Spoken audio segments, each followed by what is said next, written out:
15 जनवरी 2022। साकार मुरली। मीठे बच्चे, ये दादा है वंडरफुल पोस्ट ऑफिस। इनके द्वारा ही तुम्हें शिव बाबा के डायरेक्शंस मिलते हैं। प्रश्न: बाबा बच्चों को किस बात में खबरदार करते हैं और क्यों? उत्तर: बाबा कहते बच्चे खबरदार रहो, माया की जास्ती चोट नहीं खाओ। अगर माया की चोट खाते रहेंगे तो प्राण निकल जाएंगे और पद मिल नहीं सकेगा। ईश्वर के पास जन्म लेकर फिर कोई माया की चोट से अगर मर जाए तो यह मौत सबसे खराब है। जब माया बच्चों से उल्टे काम कराती है तो बाबा को बहुत तरस पड़ता है, इसलिए खबरदार करते रहते हैं।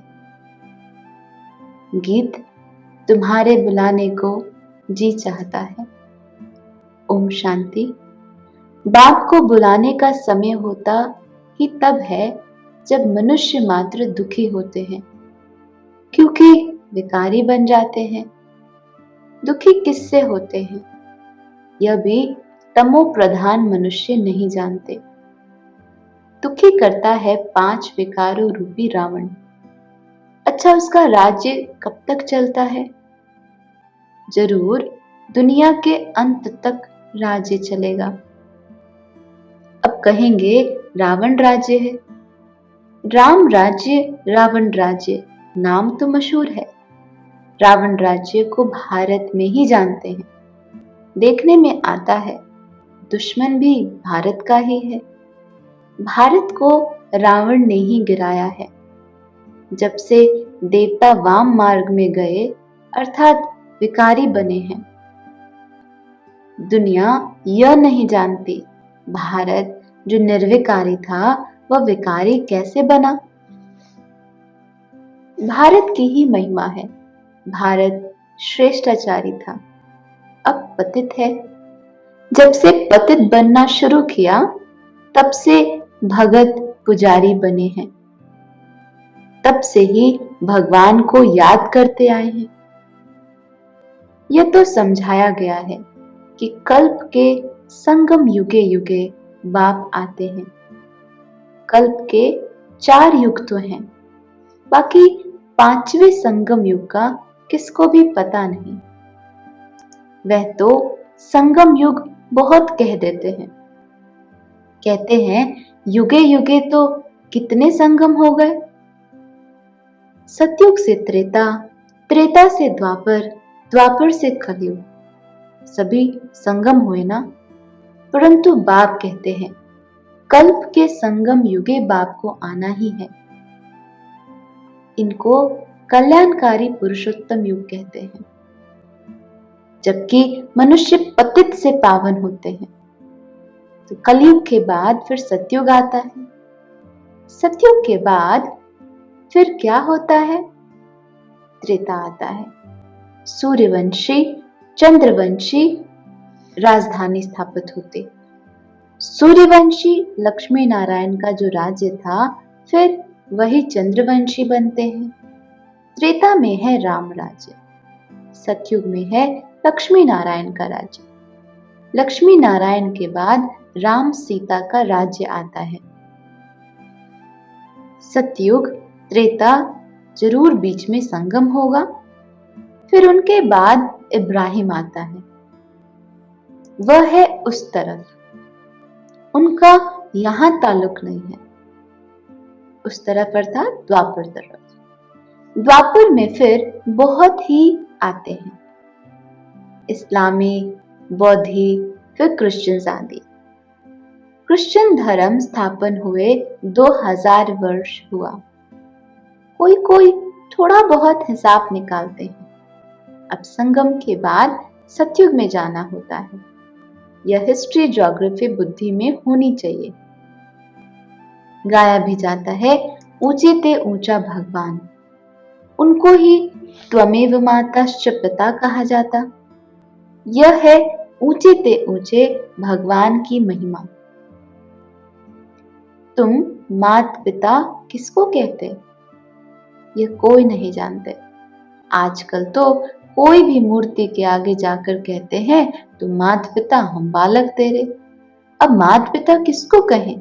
क्या लक्ष्मी नारायण को, या ब्रह्मा सरस्वती को, या शंकर पार्वती को? यह भी जोड़ा दिखाते हैं। तो मात पिता किसको कहना चाहिए? यदि परमात्मा फादर है तो जरूर मदर भी चाहिए। ये जानते नहीं कि माता किसको कहा जाए। इसको गुह्य बातें कहा जाता है। क्रिएटर है तो फिर फीमेल भी चाहिए। महिमा तो एक की करेंगे ना। ऐसे नहीं कभी ब्रह्मा की करेंगे, कभी विष्णु की करेंगे, कभी शंकर की। नहीं, महिमा एक की ही करते हैं। गाते भी हैं कि पतित पावन आओ, तो जरूर अंत में आएंगे। युगे युगे क्यों आएंगे? पतित होते ही हैं अंत में। पतितों को पावन बनाने वाला बाप उनको जरूर पतित पावन कहते हैं, तो जरूर पतित दुनिया में आना पड़े, तब तो आकर पावन बनाएंगे। वहां बैठ थोड़ी बनाएंगे। सतयुग है पावन दुनिया, कलयुग है पतित दुनिया। पुराने दुनिया को नया बनाना बाप का ही काम है। नई दुनिया की स्थापना और पुरानी दुनिया का विनाश ब्रह्मा द्वारा स्थापना किसकी कराते हैं? बाबा कहते हैं विष्णुपुरी की। ब्रह्मा और ब्राह्मणों द्वारा ही स्थापना होती है। ब्राह्मणों द्वारा ही यज्ञ रचा जाता है, तो ब्राह्मणों को ही जरूर पढ़ाते होंगे ना। तुम लिखते हो बाबा ब्रह्मा और ब्रह्मा मुख वंशावली ब्राह्मणों को ही राजयोग की पढ़ाई पढ़ाते हैं। उसमें सरस्वती भी आ गई। यह ब्राह्मणों का कुल वंडरफुल है। भाई बहन कभी शादी न कर सके, जब कोई आते हैं तो हम उनको परिचय देते हैं कि परम पिता परमात्मा से तुम्हारा क्या संबंध है। पिता तो कहते ही हैं, तो वह बाप हुआ, वह दादा, वह अर्थात ब्रह्मा बाबा। वर्षा मिलता है बाप से, तो ज्ञान का सागर बेहद का बाप है। देते हैं ब्रह्मा द्वारा यह ज्ञान, तो यह हुआ ईश्वरीय गोद। फिर मिलती है दैवी गोद। यह भी समझाना सहज है। चारों युगों का हिसाब भी बरोबर है। पावन से पतित भी बनना है।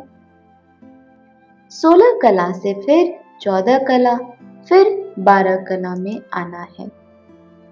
तुम्हें पहले पहले सबको बाप का परिचय देना है। बाबा से नया कोई मिले तो कुछ समझ न सके, क्योंकि यह वंडर है। बाप दादा कंबाइंड है, तो बच्चों को भी घड़ी घड़ी भूल जाता है हम किससे बात करते हैं। बुद्धि में शिव बाबा की याद आनी चाहिए। हम शिव बाबा के पास जाते हैं। तुम इस बाबा को अर्थात ब्रह्मा बाबा को क्यों याद करते हो? शिव बाबा को याद करने से तुम्हारे विक्रम विनाश होंगे। समझो फोटो निकालते हैं तो भी बुद्धि शिव बाबा की तरफ रहे कि यह बाप दादा दोनों है। शिव बाबा है तब तो यह दादा भी है। बाप दादा के साथ फोटो निकालते हैं। शिव बाबा के पास इस दादा द्वारा मिलने आए हैं, तो यह हो गया, तो ये ब्रह्मा बाबा क्या हो गया? Post office. इन द्वारा शिव बाबा के डायरेक्शंस लेने हैं। ये बड़ी वंडरफुल बात है। भगवान को आना है तब जब दुनिया पुरानी होती है। द्वापर से लेकर दुनिया पतित होना शुरू होती है। अंत में सारी दुनिया पतित हो जाती है। चित्रों पर समझाना है। सतयुग त्रेता को स्वर्ग पैराडाइज कहा जाता है। नई दुनिया सदैव तो नहीं होगी। दुनिया जब आधी पूरी हो जाती है तो उनको पुरानी कहा जाता है। हर चीज की लाइफ आधी पुरानी आधी नई होती है, परंतु इस समय तो शरीर पर भरोसा नहीं। यह तो आधा कल्प का पूरा हिसाब है, इसमें बदली हो न सके। समय से पहले कुछ भी बदल नहीं सकता और वस्तुएं तो बीच में टूट फूट सकती हैं, परंतु यह पुरानी दुनिया का विनाश और नई दुनिया की स्थापना आगे पीछे हो नहीं सकती। मकान तो कोई समय टूट सकता है, ठिकाना नहीं। यह चक्र तो अनादि अविनाशी है, अपने टाइम पर चलता है। पुरानी दुनिया की पूरी एक्यूरेट लाइफ है। आधा कल्प राम राज्य, आधा कल्प रावण राज्य, जास्ती हो न सके। तुम बच्चों की बुद्धि में अब सारी त्रिलोकी आ गई है। तुम त्रिलोकी के मालिक द्वारा नॉलेज ले रहे हो। तुम्हारा मर्तबा इस समय बहुत ऊंचा है। इस समय तुम त्रिलोकी के नाथ हो, क्योंकि तुम तीनों लोगों के ज्ञान को जानते हो, साक्षात्कार करते हो। मूल वतन, सूक्ष्म वतन, स्थूल वतन, बच्चों की बुद्धि में पूरी पहचान है। बाबा त्रिलोकी का नाथ, तीनों लोगों को जानने वाला है, तुमको नॉलेज देते हैं। तो हम भी मास्टर त्रिलोकी नाथ ठहरे। जो ज्ञान बाबा में है वह अब तुम्हारे में भी है, नंबरवार पुरुषार्थ अनुसार। फिर सतयुग में तुम विश्व के मालिक बनेंगे। वहां तुमको त्रिलोकी के नाथ नहीं कहेंगे। लक्ष्मी नारायण को त्रिलोकी का ज्ञान नहीं रहता, सृष्टि चक्र का ज्ञान नहीं रहता। तुम नॉलेजफुल गॉड के बच्चे हो। उसने पढ़ाकर तुमको आप समान बनाया है। तुम जानते हो हम फिर विष्णुपुरी के मालिक बनेंगे। इस समय जो कुछ पास्ट हो गया है वह नॉलेज भी तुम्हारे पास है। मनुष्यों को हद की हिस्ट्री ज्योग्राफी का मालूम है, तुमको इस बेहद की हिस्ट्री ज्योग्राफी का बुद्धि में पता है। उन्हों को बाहुबल की लड़ाई का मालूम है, योग बल की लड़ाई का किसको पता भी नहीं। तुम जानते हो योग बल से हम विश्व के मालिक बनते हैं। सिखलाने वाला है बाप, जो त्रिलोकी का नाथ है। इस समय तुम्हारा मर्तबा बहुत ऊंच है। तुम नॉलेजफुल बाप के बच्चे मास्टर नॉलेजफुल हो। यह भी तुम जानते हो कि वह ज्ञान का सागर, आनंद का सागर किस प्रकार है। उनको कहते हैं सच्चित आनंद स्वरूप। इस समय आनंद को तुम फील करते हो, क्योंकि तुम बहुत दुखी थे। तुम भेंट कर सकते हो सुख और दुख की। वो लक्ष्मी नारायण तो इन बातों को नहीं जानते, वो सिर्फ बादशाही करते हैं। वह है उनकी प्रारब्ध। तुम भी जाकर स्वर्ग में राज्य करेंगे। वहां बहुत अच्छे महल बनाएंगे। वहां चिंता की कोई बात नहीं रहती। यह भी बुद्धि में स्थायी रहना चाहिए, तो खुशी का पारा भी चढ़े। तूफान तो अनेक प्रकार के आएंगे, संपूर्ण तो कोई बना नहीं है। आप समझाते हैं तुमको बहुत स्थैर्य बनना होगा। वो लोग अमरनाथ पर जाते हैं, फिर भी उनको उतरना तो जरूर है। तुम जाएंगे बाप के पास, फिर नई दुनिया सतयुग में आएंगे, तब फिर उतरना शुरू होगा। हमारी यह बेहद की यात्रा है। पहले बाबा के पास आराम से रहेंगे, फिर राजधानी में राज्य करेंगे, फिर जन्म बाई जन्म उतरते ही आते हैं। इसको चक्र कहो या उतराई चढ़ाई कहो, बात एक ही है। नीचे से ऊपर चले जाएंगे, फिर उतरना शुरू होगा। ये सब बातें जो श्रुत बुद्धि वाले होंगे वह अच्छी तरह समझते हैं। और समझा भी सकते हैं। ये बाबा भी जानता नहीं था, अगर इनका कोई गुरु होता तो उस गुरु के और भी फॉलोअर्स होते। ऐसे थोड़ी सिर्फ एक ही फॉलोअर होगा। शास्त्रों में तो है भगवानुवाच, हे अर्जुन, एक का नाम ही लिख दिया है। अर्जुन के रथ में बैठे हैं तो जैसे वही सुनता है, और भी तो होंगे ना, संजय भी होगा। यह बेहद का स्कूल एक ही बार खुलता है। वह स्कूल तो चलते ही आते हैं, जैसा राजा वैसी लैंग्वेज। वहां सतयुग में भी स्कूल में जाते हैं ना। भाषा, धंधा धोरी आदि सब सीखेंगे।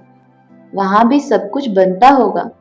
सबसे अच्छे से अच्छी चीज जो होनी चाहिए वह स्वर्ग में होती है। फिर वह सब कुछ पुराना हो जाता है। अच्छे से अच्छी वस्तु मिलती है देवताओं को। यहाँ क्या मिलेगा? महसूस करते हो कि नई दुनिया में सब कुछ नया मिलेगा। ये सब बातें समझकर फिर मनुष्यों को समझानी है। अभी हम संगम पर हैं। हमारे लिए अब दुनिया बदल रही है।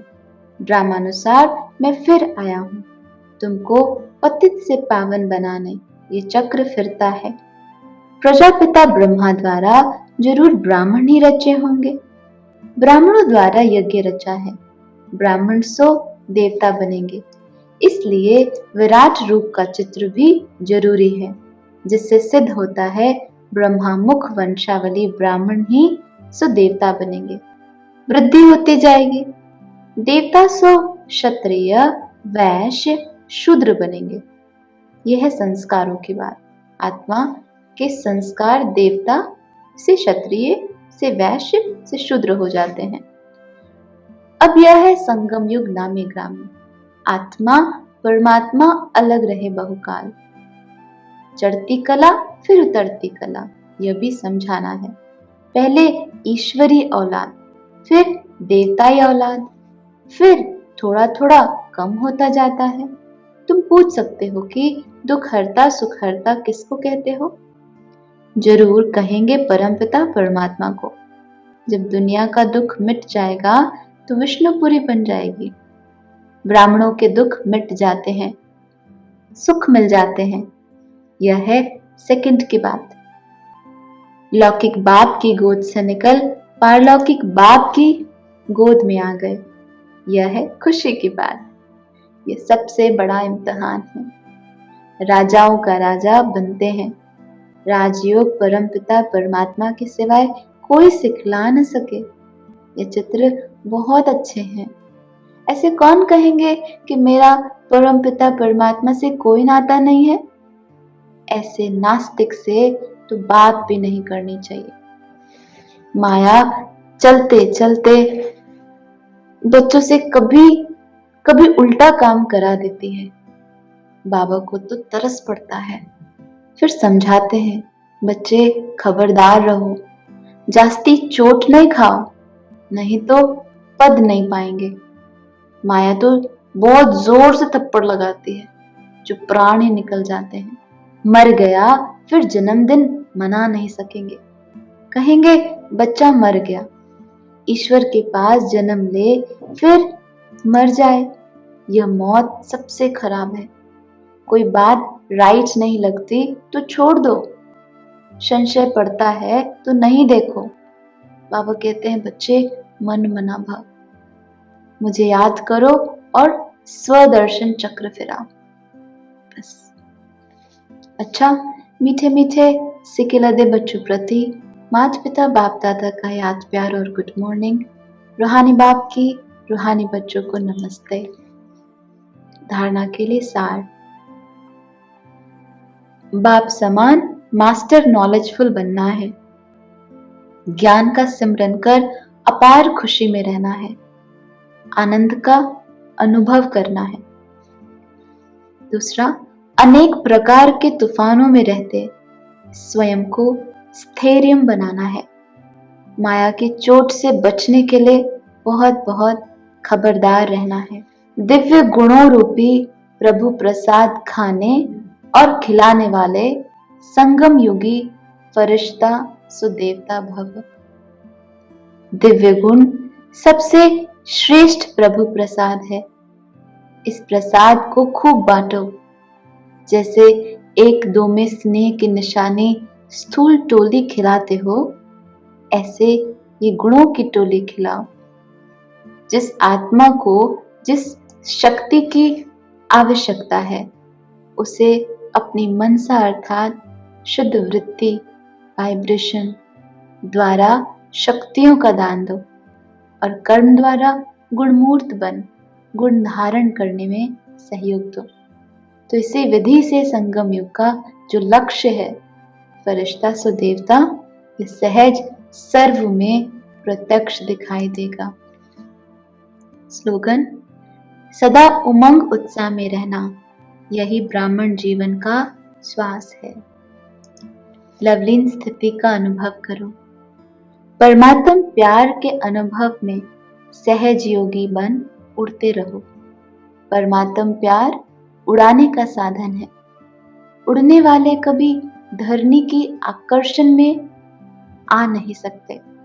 माया का कितना भी आकर्षित रूप हो, लेकिन वह आकर्षण उड़ती कला वालों के पास पहुंच नहीं सकती।